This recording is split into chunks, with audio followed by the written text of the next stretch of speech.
Russia's defence ministry claims to have found evidence of chemical weapons used by terrorists in Aleppo. Lizzie Phelan's got more.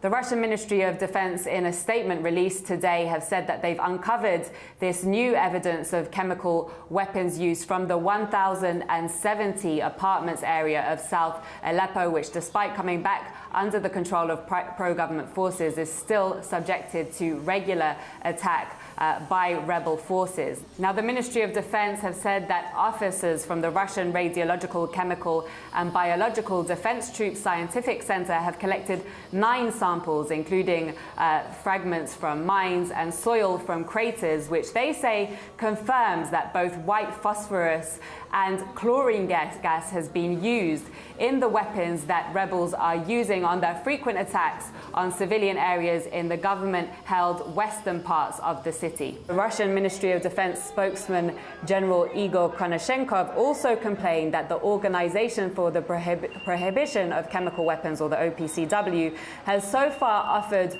no cooperation in regards to these allegations. It's not the first time that the Ministry of Defense have alleged chemical weapons use.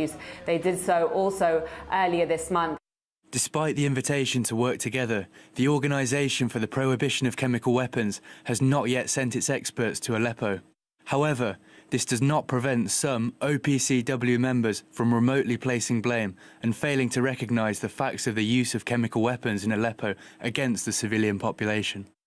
Now, both the government and the opposition for some time now have been trading accusations about chemical weapons use. When I was in the government-held West Aleppo in September, I met doctors from the public hospitals there who said that they'd received many cases of victims of rebel shelling who had displayed symptoms of having inhaled chlorine gas. But back to these allegations from the Ministry of Defense today, we will indeed be waiting to see if the OPCW indeed responds or reacts to this evidence that the Russian Ministry of Defense says that it has collected.